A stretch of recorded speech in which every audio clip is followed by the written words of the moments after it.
Shalom dan selamat pagi semuanya. Apa kabar hari ini? Ya, Miss berterima kasih buat setiap anak-anak yang selalu setia untuk menonton dan mengikuti pelajaran Bible dari YouTube ya.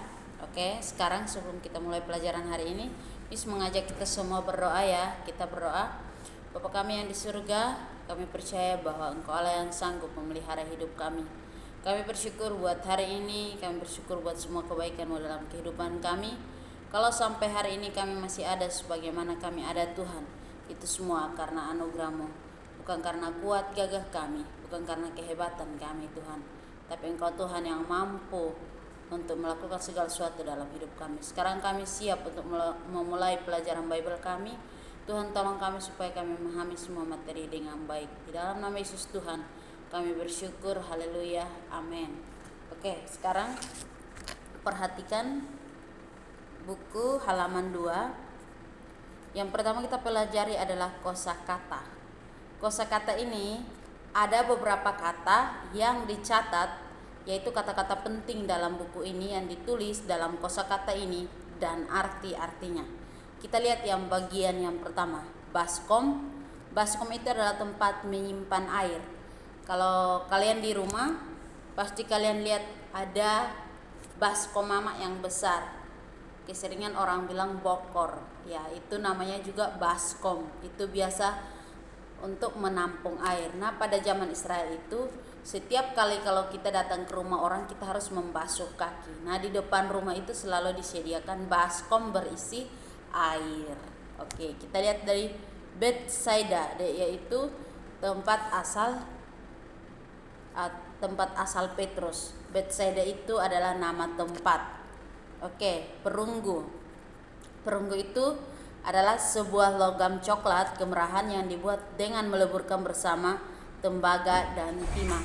Nah, kalian perhatikan di situ, kalau di perunggu itu biasanya kalau orang juara pada perlombaan pasti disediakan perunggu. Ada yang dapat medali emas, ada yang dapat perunggu, ada yang dapat perak.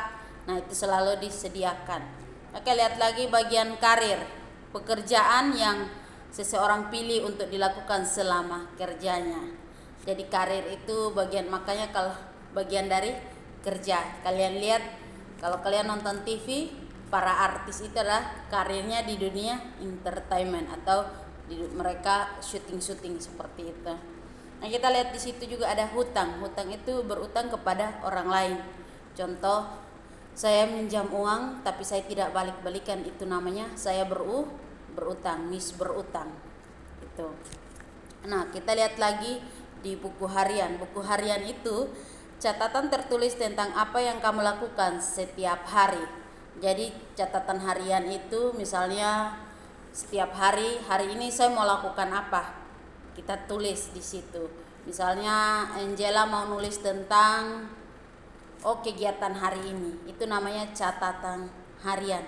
Catatan harian itu bukan cuma yang senang aja, tapi yang sedih juga ditulis di situ.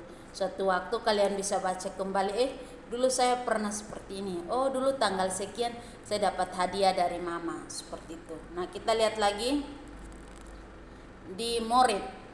Kata murid itu artinya seorang yang mengikuti dan percaya pada seorang pemimpin terutama ajarannya. Nah, kalian kalau di sekolah disebut sebagai murid. Karena kenapa? Kalian selalu percaya apa yang Miss katakan. Bahkan mungkin kalau mama ngajarin yang berbeda, cara yang berbeda, pasti kalian bilang enggak, kata Miss seperti ini. Artinya kalian adalah murid, mempercayai apa yang guru-guru katakan atau Miss atau Mister katakan di sekolah. Kita lihat lagi kata tidak taat.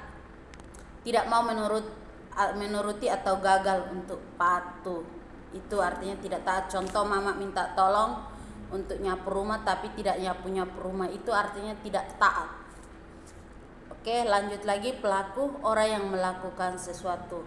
Contohnya kalau kalian nonton di TV, ada terjadi pembunuhan, terus para reporter atau polisi mengatakan bahwa si A adalah pelakunya. Artinya orang yang melakukan tindakan pembunuhan tadi, contohnya seperti itu, atau tindakan pencurian itu.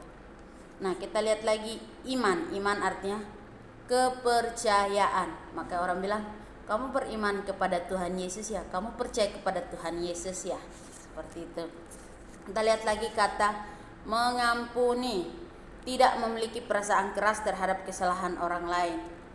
Miss percaya bahwa anak-anak kelas 5 itu adalah anak-anak yang hebat, gampang untuk mengampuni sesamanya. Contohnya ya, yang Miss lihat, walaupun kalian baru berantem di dalam kelas, tapi di luar sudah akur kembali. Contohnya baru berantem di luar, di dalam kelas sudah akur kembali. Itu adalah gambaran dari gampang mengampuni atau suka mengampuni. Kita adalah anak-anak pilihan Tuhan, jadi kita harus seperti Tuhan Yesus juga, harus saling mengampuni. Oke, fondasi. Fondasi itu bagian dasar di mana bagian lain bersandar. Kalau kalian lihat suatu pembangunan itu akan dimulai dari fondasi. Kalau kebanyakan bahas sekarang itu bilang funderen. Nah, itu namanya fondasi. Kalau fondasinya kuat, bangunannya juga akan kokoh, akan kuat. Kita lihat lagi kelas atau tingkat.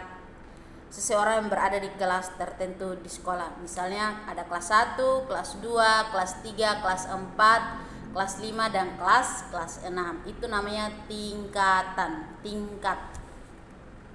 Kita lihat lagi wawancara. Wawancara adalah pertemuan untuk membicarakan sesuatu yang istimewa.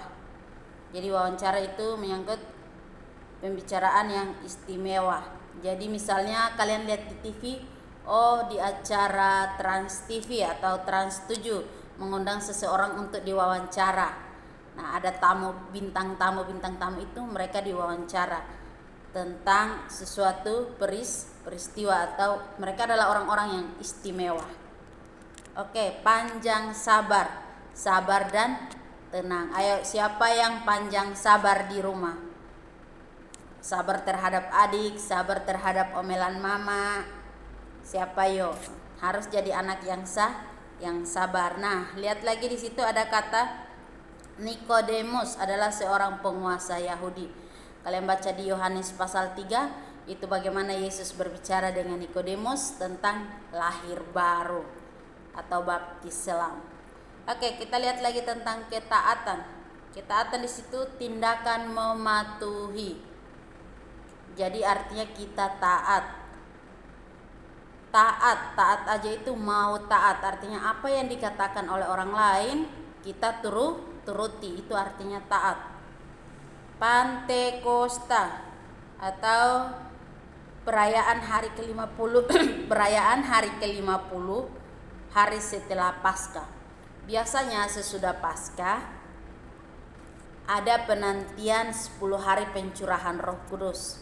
Nah, Yesus sesudah bangkit dari antara orang mati, Yesus menampakkan diri selama 40 hari. Sesudah itu ketika Yesus mau terangkat ke surga, Yesus berpesan bahwa saya akan kirimkan seorang penolong, yaitu Roh Kudus. Tapi Tuhan memerintahkan untuk tidak pergi, murid-muridnya tidak pergi dari Yerusalem selama 10 hari.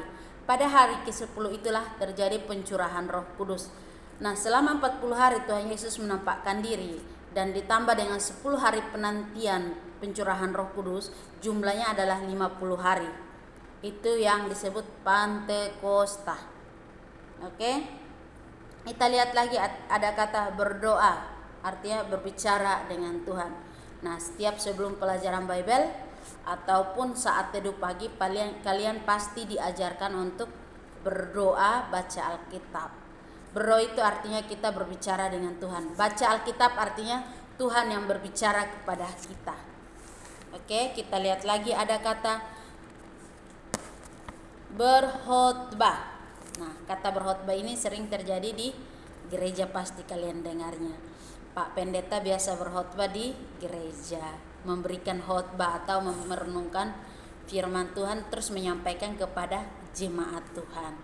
Oke, bertobat, berubah dari jalanmu sendiri ke jalan Tuhan. Nah, bertobat ini artinya mungkin dulu kita berjalan sesuai dengan maunya kita, tapi sekarang kita harus berjalan sesuai dengan cara jalannya Tuhan. apa yang Tuhan mau. Mungkin dulu kita sering melawan mama, dulu kita sering melawan papa, dulu kita sering pukul adik, tapi sesudah kita tahu jalannya Tuhan, Tuhan bilang harus mengasihi, kita tidak lagi melawan mama, kita tidak lagi melawan papa, kita tidak lagi pukul adik, tapi kita sayang adik. Itu adalah kita bertobat dari yang tidak baik menjadi baik. Oke, gaji. Gaji adalah sejumlah uang yang dibayarkan kepada seseorang untuk pekerjaan yang dia lakukan. Kalau misalnya setiap bulan kan kalian tanya, Pak udah terima gaji belum?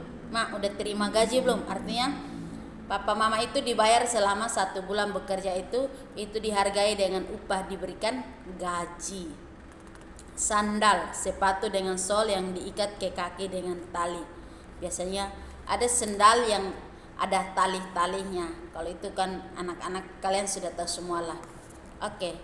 Terakhir itu adalah dosa. Dosa adalah perbuatan yang melanggar perintah Tuhan. Jadi setiap perbuatan yang melanggar perintah Tuhan itu namanya dosa. Oke. Nah, sampai di sini. Kalau ada pertanyaan silahkan bertanya kepada Miss. Nah, sekarang Miss mau kasih tugas. Tugasnya adalah dari beberapa kalimat yang sudah kita bahas tadi, kalian ambil beberapa kata dan membuatnya dalam bentuk kalimat. Contohnya, murid. Saya adalah seorang murid. Yang penting ada kata murid di situ. Jadi sebanyak 5, buat 5 kalimat menggunakan kata-kata yang ada, menggunakan kosakata yang ada. Oke. Pelajaran kelas 5 hari ini sampai di sini. Kita tutup dalam doa Bapa kami. Kita berdoa. Bapa kami yang di surga, dikuduskanlah namamu, datanglah kerajaanmu, jadilah kehendak-Mu di bumi seperti di surga. Berikanlah kami pada hari ini makanan kami yang secukupnya, dan ampunikan kesalahan kami seperti kami juga mengampuni orang yang bersalah kepada kami. Dan janganlah membawa kami ke dalam pencobaan, tetapi lepaskanlah kami daripada yang jahat, karena Engkau mempunyai kerajaan, kuasa, dan kemuliaan sampai selama-lamanya. Amin. Terima kasih, Tuhan Yesus memberkati.